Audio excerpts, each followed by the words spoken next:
Welcome back to my YouTube channel. Oke, di video kali ini aku mau berbagi sesuatu, berbagi informasi ke kalian semua di salah satu hobi aku, yaitu tanaman hias. Dan di sini aku mau berbagi informasi tips sebelum kalian merawat tanaman indoor. Oke, perlu diketahui juga ya, sekarang lagi hype banget tentang tanaman hias, dan aku adalah salah satu yang cukup suka juga sih teman-teman sama tanaman hias, dan juga mengikuti juga sih, walaupun tanaman aku itu tergolong tanaman-tanaman yang biasa aja, bukan tanaman-tanaman sultan seperti yang kita ketahui saat ini ya. Banyak banget ya tanaman-tanaman yang harganya melambung tinggi karena hype-nya, mungkin karena pandemi ini. Dan kebetulan tanaman hias atau mengoleksi tanaman hias itu juga salah satu hobi aku, jadi nggak ada salahnya juga aku share di YouTube aku untuk berbagi ke kalian semua. Jadi kita bisa saling diskusi, bukan berarti ya cara aku ini yang paling benar, dan di sini aku juga masih belajar banget seperti teman-teman semuanya. Oke teman-teman, langsung aja di sini aku mau berbagi tips gimana sih caranya merawat tanaman indoor yang biasa aku lakukan di rumah. Bukan berarti tips dari aku itu yang paling benar, tapi ini berdasarkan referensi atau pengalaman aku aja yang ada di rumah ya teman-teman. Jadi kalau kalian sendiri punya tips yang lebih menarik atau menurut kalian juga oke untuk didiskusikan, tolong komen di bawah juga ya. Oke, yang pertama yaitu kenali karakteristik tanaman itu sendiri. Nah, apa sih contohnya? Seperti kita ketahui ya, sekarang itu banyak banget jenis tanaman hias yang kita lihat lucu-lucu, bagus-bagus, yang seperti kita biasa scroll-scroll di Instagram atau di Pinterest. Oke, kita lihat rumah-rumah urban yang keren banget di luar negeri ya pastinya teman-teman kiblatnya. Dan yang pasti mereka semua penghiasannya, tata letaknya itu keren-keren banget seperti itu kan. Dan yang pasti nggak dipungkiri juga kita pengen dong mendekor rumah kita, apalagi yang suka tanaman hias dan yang pasti ingin menghias ruangan kita supaya terlihat asri, back to nature, mungkin seperti itu ya, untuk healing juga, membuat pikiran kita lebih fresh atau bisa lebih nyaman untuk tempat tinggal kita. Itu pastinya kita buka-buka referensi dari mereka. Tapi perlu juga diketahui nih teman-teman, kadang cocok nggak sih sama lingkungan kita. Kadang kok ditaruh dalam rumah tapi justru tambah mengkerdil ya, ditaruh dalam rumah kok justru tambah mati ya. Nah, itu yang perlu banget kita ketahui. Jadi kita perlu juga yang pertama karakteristiknya dulu, jenis tanaman apa sih yang kita taruh di dalam rumah.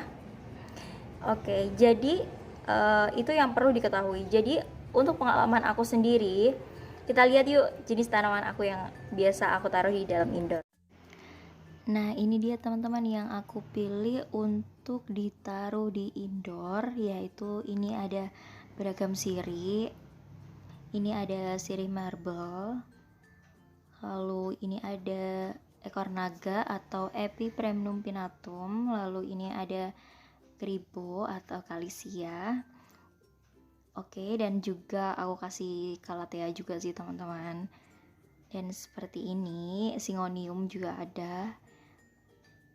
Seperti ini ya teman-teman. Jadi ini aku pilih yang kuat ditaruh di dalam rumah. Nah, kalau aku sendiri nih teman-teman, aku paling suka lagi suka banget sama tanaman sirih-sirian. Jadi kenapa sih aku suka tanaman sirih-sirian seperti ini? Ini sirih lemon ya teman-teman, dan ini sirih marble. Kenapa aku suka banget sama tanaman sirih-sirian seperti ini? Karena dia tahan musim dan dia tuh cocok banget ditaruh indoor maupun outdoor. Aku taruh outdoor kena hujan, panas, ataupun ditaruh di indoor itu juga masuk banget sih teman-teman, dan nggak pernah rewel, dan tetap aja seperti ini, nggak defect sama sekali untuk daunnya.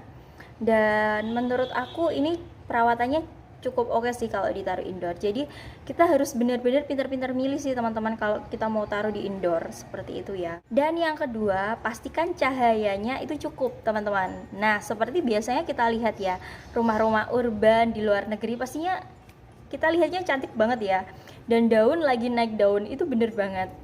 Dan yang pasti nggak harus mahal kok ditaruh dalam rumah. Kita bisa pakai sirih misalnya, atau kalian mungkin bisa pakai kalatea, tapi perlu diketahui juga ya pencahayaannya itu seperti apa gitu loh. Kadang ditaruh dalam rumah kok justru malah busuk ya, seperti itu. Karena tanaman itu juga perlu pencahayaan untuk fotosintesis ya teman-teman. Jadi pastikan rumah kalian pencahayaannya cukup.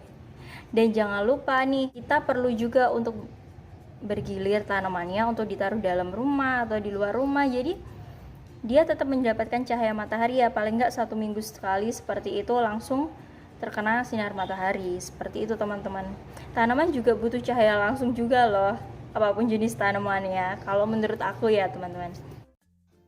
Nah ini biasanya tanaman aku yang aku taruh di dalam rumah, biasanya aku gilir teman-teman untuk aku taruh di depan rumah juga biar dapat cahaya matahari langsung, seperti itu.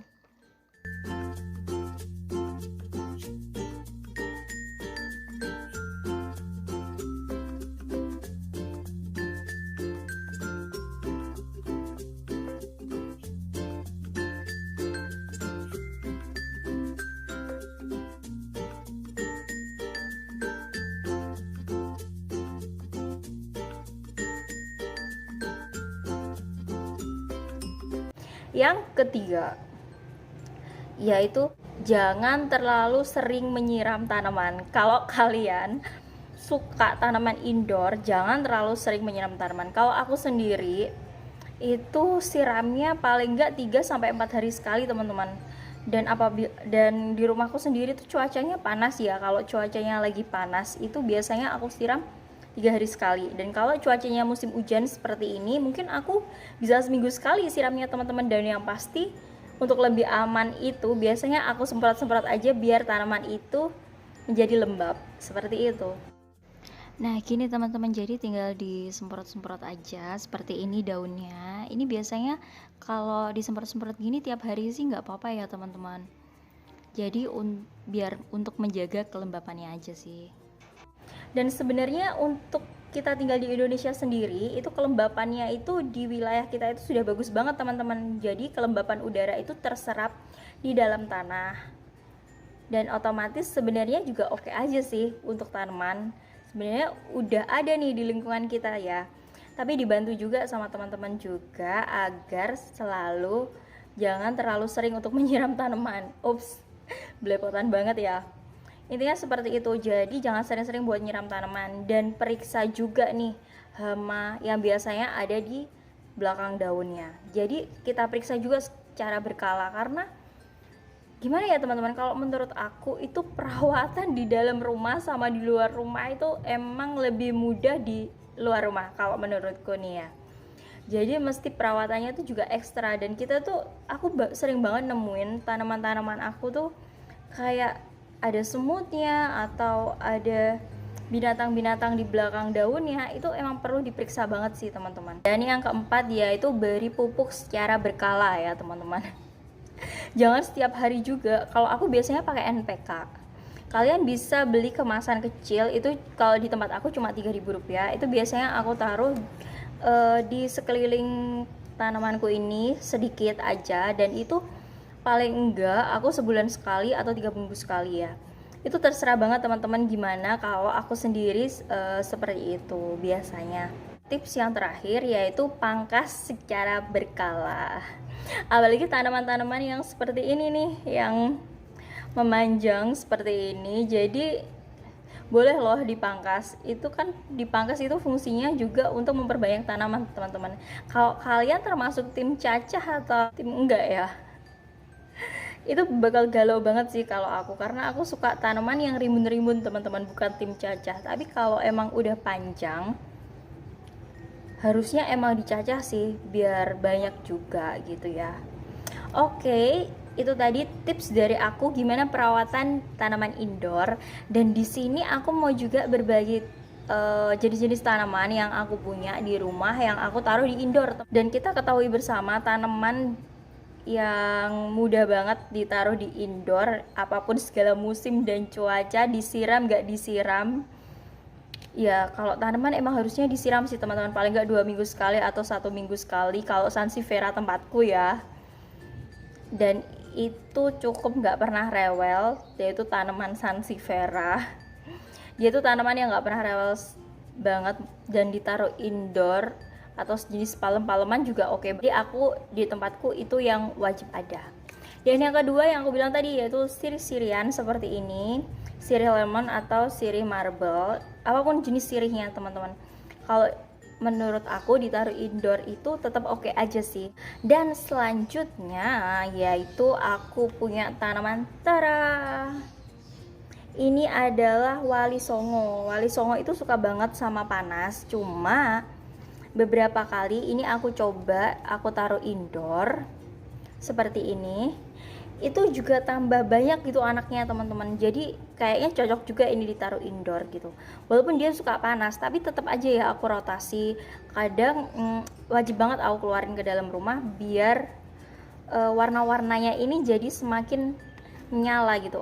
Bukan menyala sih, apa ya namanya, lebih keluar seperti itu, seperti sirih-sirihan seperti ini. Kalau kalian mau warnanya lebih keluar, jangan pelit-pelit sama matahari. Maksudnya kalian wajib merotasinya gitu teman-teman. Kasih matahari langsung juga gitu. Kalau aku sih merekomendasikan jam 9 pagi sampai sebelum jam 12 siang teman-teman. Kalau menurut aku, kalau di tempat aku tuh seperti itu. Jadi mungkin kalau di tempat kalian beda ya it's okay, itu juga nggak salah sih teman-teman. Di sini kan kita sharing ya, bukannya ngajarin. Kalau menurutku seperti itu. Oke, next selanjutnya tanaman yang aku rekomendasikan juga yaitu tara. Ini adalah sejenis pilo dan ini namanya pilo jari teman-teman.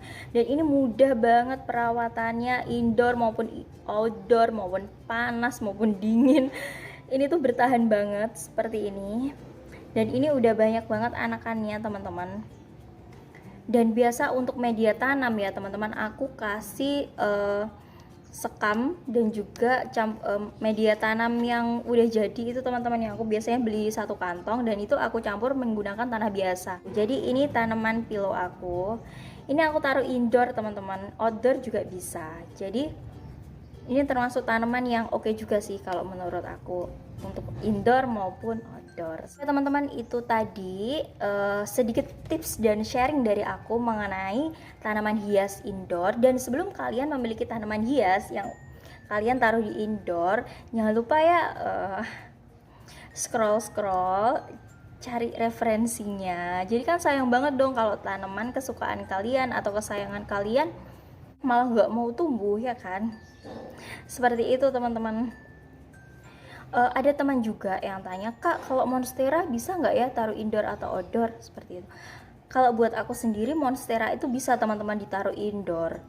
Dan dia itu sebenarnya kalau di hutan itu dia tuh juga tempat tinggalnya itu di bawah naungan. Jadi dia akan lebih sehat kalau terkena cahaya matahari tapi tetap ternaungi. Misalnya di teras rumah seperti itu, atau ditaruh dalam rumah tapi yang pencahayaannya cukup ya, biar dia tidak stres atau tetap mengeluarkan anakan baru seperti itu. Dan jangan sering-sering juga untuk diganti media tanamnya ya teman-teman. Setelah sedikit tips dari aku, mungkin ini sedikit sharing aja teman-teman, bukan untuk menggurui. Dan kalau teman-teman punya tips yang lebih menarik, boleh komen di bawah, kita belajar bersama. Dan demikian video kali ini. Kalau kalian suka sama videonya, jangan lupa like, comment, share, dan juga subscribe ya. Tunggu-tunggu video aku selanjutnya. Terima kasih udah nonton. Bye-bye.